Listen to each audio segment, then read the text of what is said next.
$45.72 as follows. Coleman and Page PC General, $4,902.22. Coleman and Page PC Labor, $1,968.50.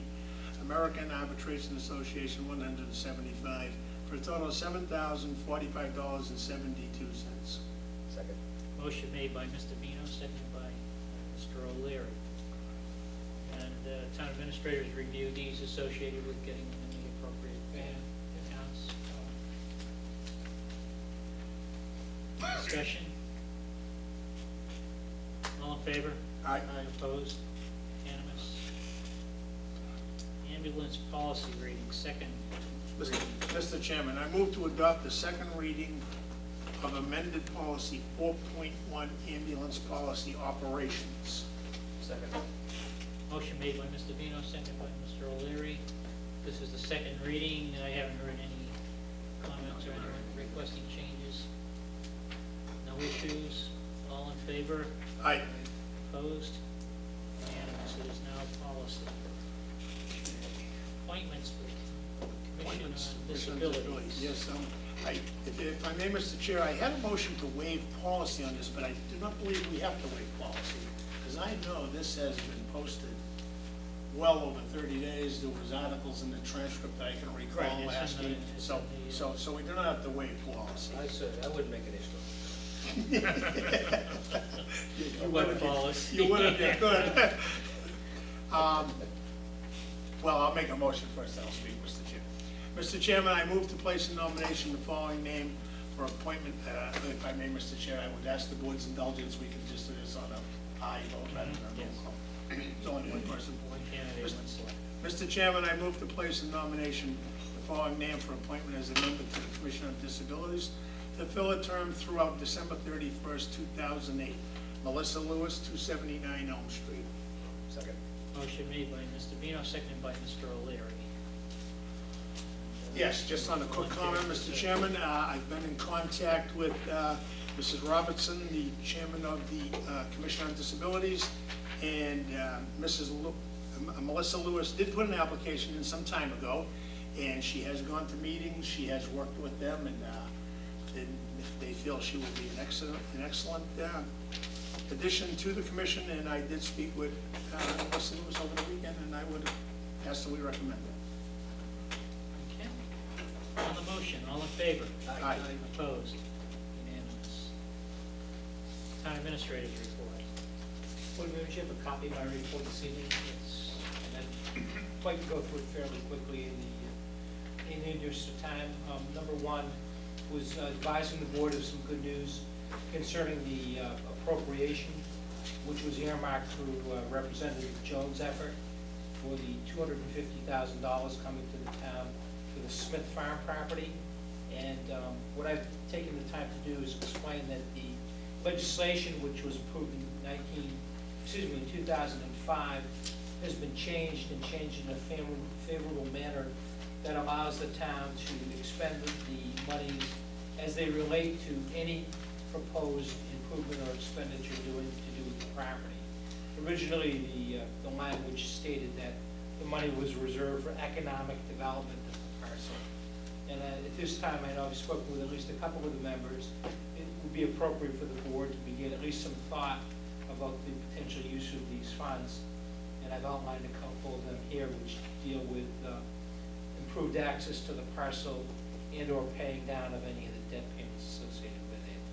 So, questions about that?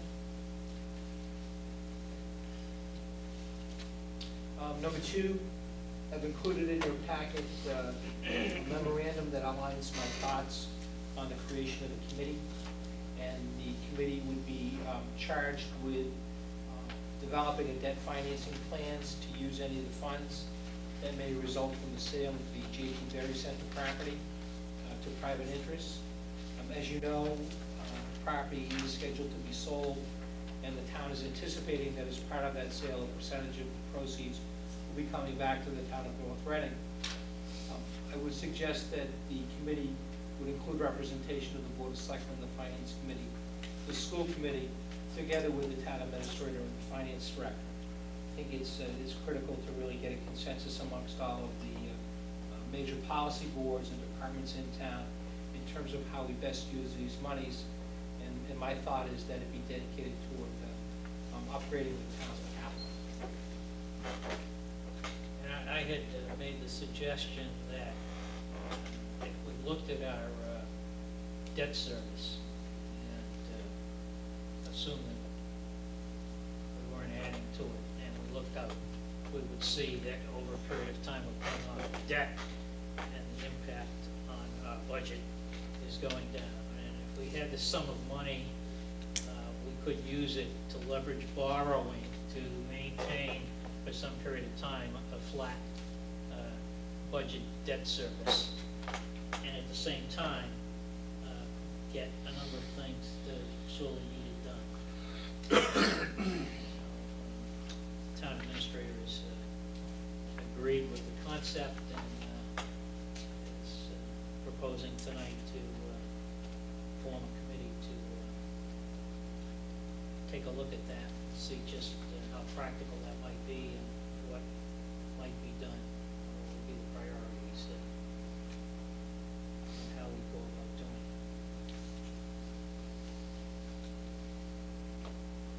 Would you like me to proceed, Mr. Chairman? Yes. Okay. Unless there are some comments. It's a good idea, before it gets spent 8-10 times over. Right. Best to have a plan for it before we get it. 3 is an update on the telecommunication system that was approved at town meeting. As you will recall, $60,000 was approved in the capital budget for improvement and replacement of telecommunication systems here at Town Hall and hopefully some of the other outlying buildings in town. I would mention that in addition to that amount of money, there's approximately $36,000 that's included in the police station construction budget that I reviewed today for telecommunications in the new police station. And I met with the technology committee, and what I thought was important was to go forward with recommendation to hire an independent consultant. And the consultant would be performing a number of services that I have outlined here, but the critical aspect of it is to put together a bid document so that we can do a competitive procurement to end up with the best system that meets the needs of our employees and meets the needs of the public. And I'm afraid due to the complexity of different systems that are out there, that as your town administrator, I can't guarantee you that level of expertise, and nor do I feel that we have the people on staff that can guarantee us that level of expertise either. So what we did do is I did go out and I did seek proposals, and I did receive proposals, and had interviewed a firm that we determined, staff determined as being the most highly qualified. They provided me with a cost proposal that I did to bring before the Technology Advisory Committee, and they were unanimous in the recommendation that we should move forward in this direction. I've outlined some of the cost study here.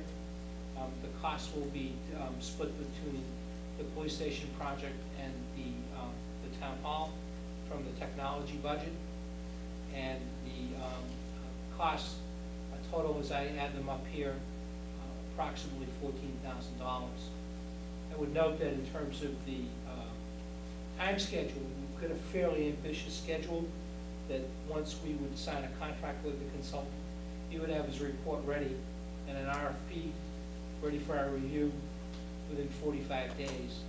And then he would anticipate that 5 to 6 months from the signing of the contract, we would be ready to cut over to a new system. And I certainly don't think that without the services of an expert, we can get there. So what I'm doing is simply informing the board that this is the direction that I'd like to take the town in. Obviously, we will expend these monies judiciously and not spend anything that we don't need. But the results will be shared with our employees, with the technology committee. I'd be happy to share the information with the board. But we want to get moving on this thing so that 5 to 6 months, 6 months down the road, we're ready with a new system here in town. I'm going to make a couple of comments. I met with the police building, members of the police building committee and associated people, although the architect didn't show up this morning. And, you know, clearly there's a budget crunch on from a technology point of view. And I fully agree and support the idea of taking a look at that whole picture, because it makes no sense to have two different kinds of systems. On the other hand, I have some concerns over the INET.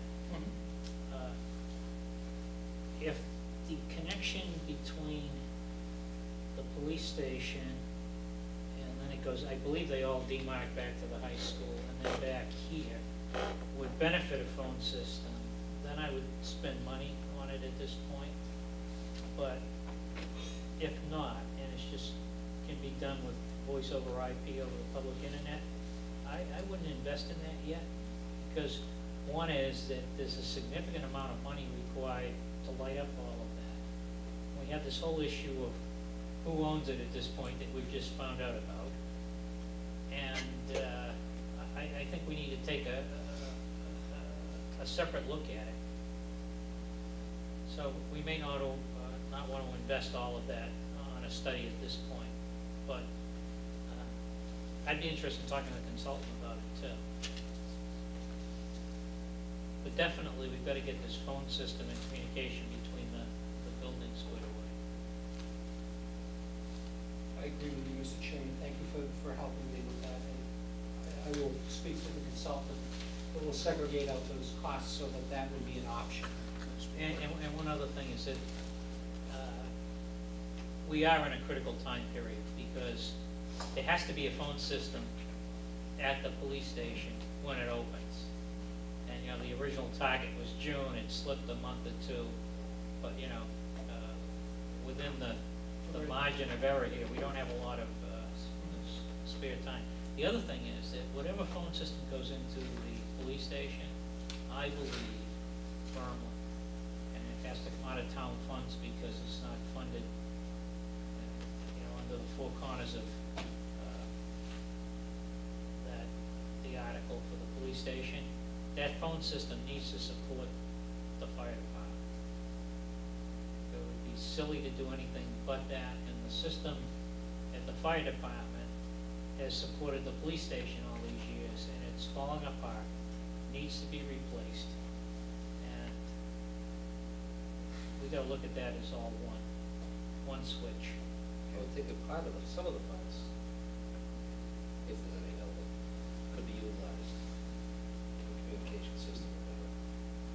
Well, all I'm saying is it's gotta be done. The funding is whatever works, right? Right.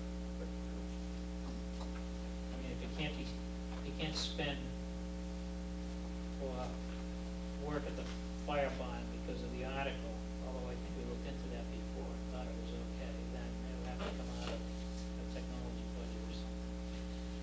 Yeah, the fire is a fairly small number of lines that go into it. Yeah, right, it's not a big thing, but if you buy a switch that isn't capable of handling Right. the extra lines, then you're gonna have to do something there eventually, and it doesn't make sense to one building to have two switches.